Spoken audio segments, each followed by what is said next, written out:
Bonjour à toutes et à tous les amis, j'espère que vous allez bien. On se retrouve ce soir pour le débrief hebdo de la semaine et pour préparer la nouvelle semaine qui arrive. Alors beaucoup de choses à dire et beaucoup de choses à voir ce soir. On va faire un gros point technique sur les marchés, mais pas seulement, gros point aussi macroéconomique et microéconomique ce soir, vous allez le voir. Bien évidemment, il y aura un point de vue fondamental sur tout ça, c'est très important. Évidemment, on va travailler sur le marché crypto et puis sur les marchés financiers traditionnels sur lesquels il y a aussi pas mal de choses à dire ce soir. Juste avant de commencer, comme d'habitude, je vous invite à vous abonner si ce n'est pas déjà fait, à liker, à partager, à commenter et surtout à nous rejoindre dans le serveur Discord. Le lien est en bio et en description. On va commencer tout de suite avec un premier point sur le marché crypto. Nous sommes aujourd'hui à 100 jours pile poil du halving du Bitcoin et à 100 jours du halving, on a un marché crypto qui est réellement coupé en deux. La dominance du Bitcoin, on va le voir juste après, est remontée cette semaine avec un BTC qui prend donc plus 4% et qui laisse à la ramasse totale le reste du marché. Ether repère à peu près 3% et la quasi-totalité des altcoins sont en grosse, voire très grosse difficulté. Vous voyez, moins 15% sur le DOT, moins 16% sur Uni, ça saigne très fort sur certains altcoins. Alors sur BTC, il y a pas mal de tensions. Déjà, la tension qui existe autour des ETF spot Bitcoin. Je vous rappelle que la date butoir, c'est mercredi. Donc on va avoir la décision officielle de la SEC d'ici mercredi. La question que vous vous posez tous, c'est: que va faire Bitcoin au moment de l'acceptation des ETF? Et bien en fait, il peut se passer quand même pas mal de choses. Je vais vous donner un premier avis d'un point de vue technique et ensuite je vais vous donner mon scénario un petit peu plus psychologique, j'ai envie de vous dire. D'un point de vue technique, mon plan personnellement, il est relativement simple. À court terme, j'ai tendance à être plutôt haussier et avoir un biais plutôt baissier, mais cette fois-ci à moyen terme. Alors pourquoi haussier à court terme? Eh bien parce qu'on est venu quand même liquider pas mal de monde, on a repris une petite tendance haussière, on a validé un MSS et un boss, et puis surtout, en fait, ce qui me fait vraiment dire qu'on devrait aller chercher plus haut, c'est cette zone. Regardez la tonne énormissime de stop loss qu'on a en direction des 45, voire même des 46 000 $, mais c'est surtout, voilà, regardez, entre 45 et 45 400 $, tous les ordres qu'on a qui sont majoritairement des stop loss. Personnellement, je pense que le prix devrait être attiré par cette zone avant d'entamer un dump plus important. Bon, pour moi, là, on va clairement avoir le dernier, peut-être, je dis bien peut-être, le dernier mouvement haussier avant un retracement un petit peu plus important. Si on regarde du côté du sentiment du marché, comme la plupart des dimanches, eh ben, vous voyez que l'open interest a bien grimpé aujourd'hui, sauf qu'il est retombé beaucoup plus tôt que d'habitude, en même temps que les fondings. Donc c'est un petit peu comme si sur cette deuxième partie de journée, on avait des acteurs du marché qui commençaient un petit peu à flipper. Alors pourquoi, je ne sais pas, mais c'est assez intéressant. Du côté des spots, par contre, là, attention, à court terme, on est repassé sur des volumes acheteurs supérieurs aux volumes vendeurs, comme vous le voyez ici sur le CVD. Donc personnellement, mon plan, il va être relativement clair. D'abord, attendre que le prix monte vers les 45 500 $ avant de tenter de short en direction des 38 000 $. Oui, parce que il faut bien comprendre une chose, c'est que tant qu'on ne regagne pas les 45 000 $ en clôture daily, pour moi, il faut viser à moyen terme un retour vers les 40, les 38, les 37 000 $, voire même peut-être plus bas. Maintenant, je vous ai dit, je vais vous parler de mon scénario un petit peu plus psychologique. Et ben en fait, mon scénario psychologique, il est assez cohérent avec mon scénario technique. C'est que selon moi, au moment de l'acceptation des ETF, l'effet de news va probablement entraîner un pump du marché. Avant un retournement. Pourquoi? Parce qu'en fait, cette news de l'ETF, comme on vous l'a expliqué un très nombreux, beaucoup de fois, vous l'avez compris, excusez-moi, je me suis mélangé les pinceaux, et ben en fait, il a déjà été pricé par le marché. Il a été déjà intégré dans les cours du Bitcoin. Pourquoi? Eh bien parce que cette news, en fait, c'est elle qui fait monter le cours du BTC depuis le mois de juin, en fait. Donc, si vous voulez, le cours du BTC a intégré cette nouvelle information dans son cours. Donc, au pire, il ne se passera pas grand-chose. Enfin, au mieux, il ne se passera pas grand-chose. Au pire, on pourrait effectivement avoir un retracement un petit peu plus important. Et vous allez voir dans la deuxième partie de cette vidéo et la deuxième partie de ce live qu'on a aussi beaucoup d'informations et de data sur les marchés financiers traditionnels qui peuvent renforcer ce scénario plutôt baissier sur le Bitcoin. Alors, je vous le disais en introduction, effectivement, cette semaine, la dominance du BTC, elle est repartie à la hausse, ok? Elle avait baissé lors du mois de décembre, rappelez-vous, ce qui avait d'ailleurs laissé un petit peu plus de place à Ethereum et aux altcoins, sauf que là, depuis la semaine dernière, elle a repris de très très belles couleurs, ce qui a mis en difficulté justement Ethereum, on le voit merveilleusement bien sur la paire Ethereum BTC, qui est à retracer de manière assez fulgurante. Alors qu'est-ce qui se passe? Ben du coup, on a un marché qui est vraiment coupé en deux. Mais attention, ça ne veut pas dire qu'il n'y a pas d'opportunités sur certains altcoins. D'ailleurs, je vais vous en présenter quelques-unes aujourd'hui, même si la grosse majorité des scénarios que je vous partage quotidiennement vous sont envoyés comme d'habitude dans le serveur Discord. Alors sur Ethereum, personnellement, pour le moment, je n'ai pas de scénario particulièrement intéressant. Par contre, on va aller voir ce qui se passe du côté du TIA. Le TIA, pour moi, est dans une configuration haussière assez pertinente, puisqu'il a passé ce niveau de résistance. Alors, on galère un petit peu plus que ce que j'aurais imaginé, mais pour moi, on pourrait potentiellement partir en découverte de prix en direction des 20 $ dans les prochaines heures et dans les prochains jours. Attention, ce n'est pas un conseil à l'investissement, je vous partage mon analyse, mon scénario et ma prise de position. Ensuite, on a un scénario aussi qui me plaît plutôt bien sur le JTO. Alors là, une analyse un petit peu plus chartiste. J'ai pas forcément l'habitude de faire ce genre d'analyse, mais là pour moi on a quelque chose d'assez intéressant de chartiste. Chartiste, ça sera pour le pire. On a un scénario assez intéressant, je vais attendre de voir un petit peu comment il se comporte, mais pour le moment on semble avoir une belle réaction sur notre prix d'entrée, c'est exactement ce qu'on cherchait. Là il faut absolument qu'on tienne ce niveau de support, et si on arrive à rebondir sur celui-ci, alors on devrait rapidement, selon moi, se diriger vers les 2 $. Là aussi, attention, ce n'est pas un conseil en investissement, mais là l'opportunité me paraît plutôt cohérente. D'accord? Encore une fois, si vous voulez en savoir plus et aller un petit peu plus en profondeur dans mes analyses, je vous invite à aller voir ce que je vous partage dans le serveur Discord. Ensuite, on a un setup aussi plutôt agréable. Donc là, je vous le disais, plutôt d'un point de vue de chartiste. C'est une méthode d'analyse que j'utilise très peu. Mais là, il y avait quelque chose d'assez cohérent avec ce niveau de résistance et puis cette trendline qui a été cassée et qu'on est en train de retester. Pour moi, si on est amené dans les prochaines heures à passer ce niveau de résistance des 7,40 $, ça pourrait nous permettre d'enclencher un mouvement aussi rapide et assez intéressant vers les 9 $. Bien évidemment, comme d'habitude, on va attendre des confirmations avec une cassure de cette résistance et un retest du niveau qui sera désormais un support pour pouvoir se positionner à l'achat dans un second temps. Ok ? Et on va terminer avec un petit setup sur ICP qui là aussi me paraît très intéressant sur une unité de temps intermédiaire, c'est-à-dire en 2 heures. On a une très jolie impulsion haussière dans une tendance qui reste haussière. L'objectif pour nous ici va être d'aller chercher du retracement dans la zone de FVG qui intervient parfaitement dans la zone d'OTE de Fibonacci et sur une zone de support assez pertinente. On a donc identifié un prix d'entrée potentiel sur ce niveau de prix justement. Et dernière petite info, j'avais dit que c'était celle-ci, mais en fait, je me rappelle qu'il y a toujours ce setup qui est en attente sur le Matic, qui pour moi est toujours valide. On patiente, ça pourrait correspondre plutôt bien au scénario que je vous ai partagé juste avant sur le Bitcoin. Ok ? Donc voilà un petit peu ce que je pouvais vous dire du côté du marché crypto. Pour finir sur cette partie-là, petit point sur Aleph que je vous avais partagé il y a quelques semaines dans le serveur Discord. Et ben résultat, depuis que je vous ai partagé le call sur Aleph, il a fait x2. D'accord? Donc là, il y avait un joli petit x2 à prendre en l'espace de 2 semaines hein, sur Aleph, vraiment simple. Là, on a atteint un nouvel ATH, on semble vouloir partir en découverte de prix. Par sécurité, j'ai quand même pris 25% de profit, c'était mon plan.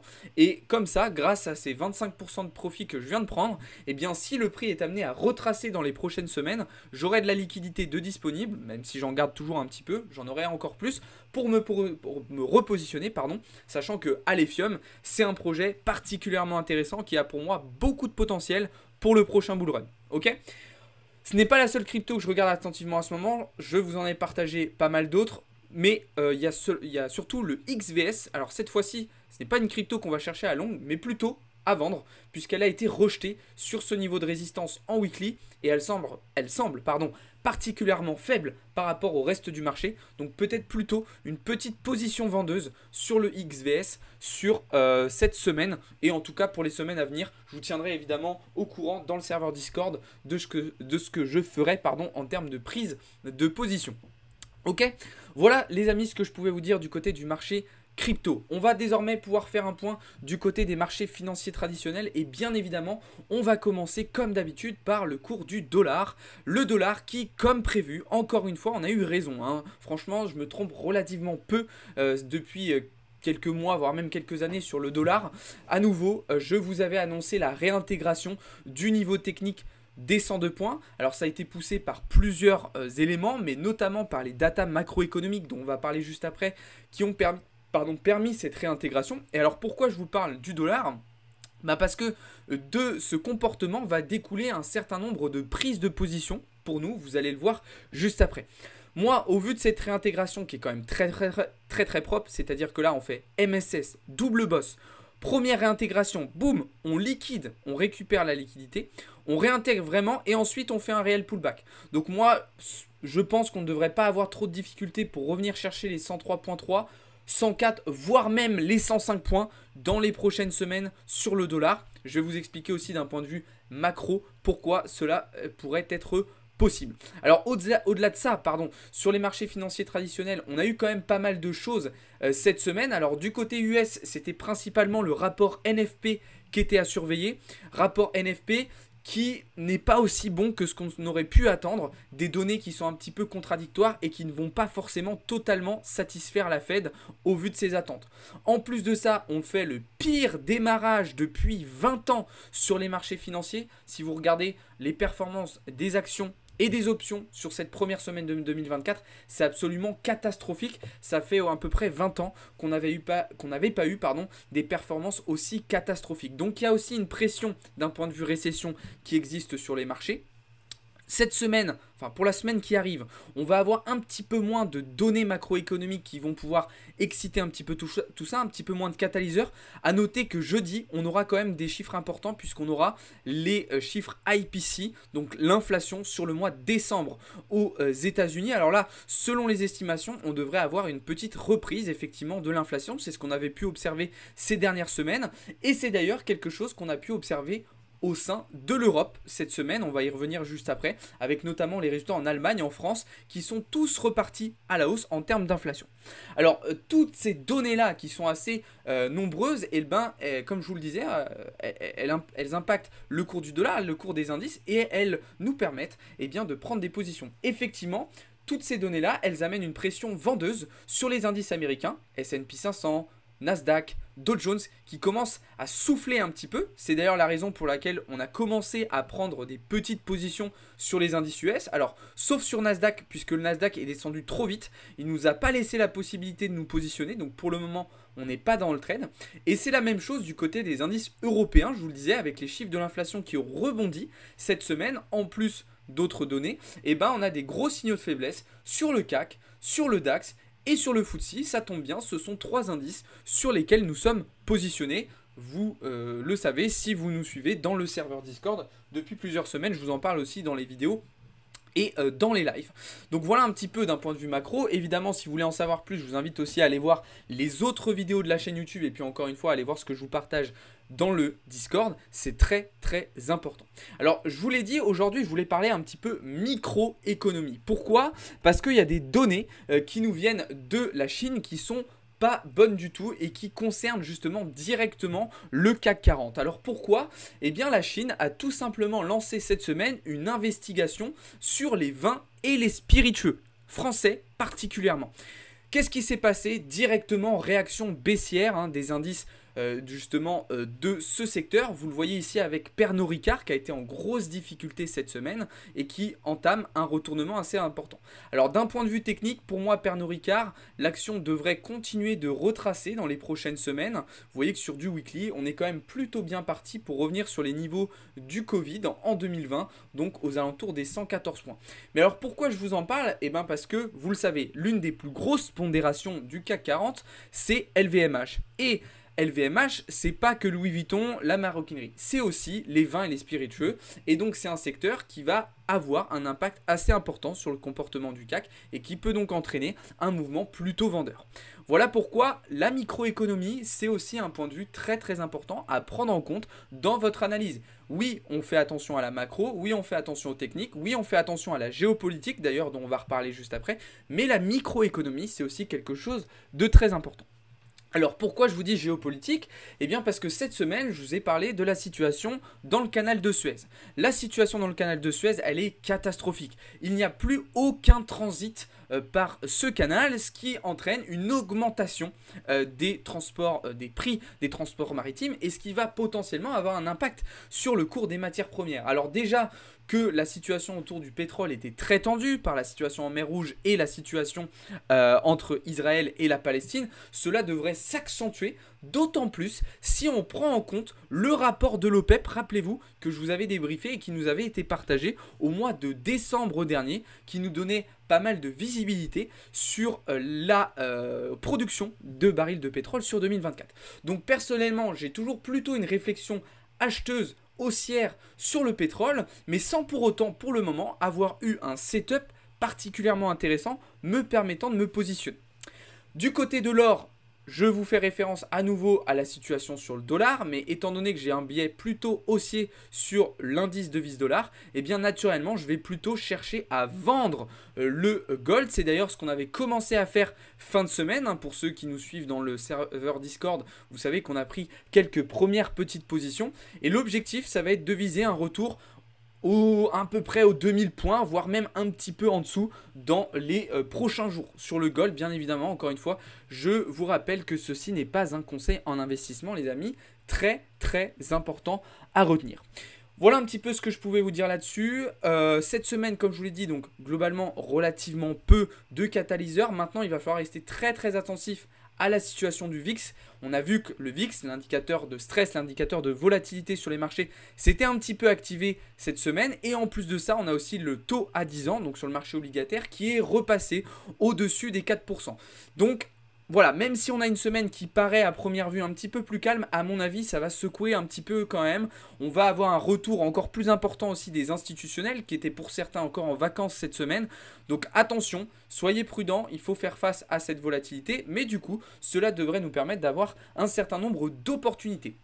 En tout cas, personnellement pour moi, le début de l'année 2024 commence plutôt bien en termes de résultats. Une semaine dans le vert.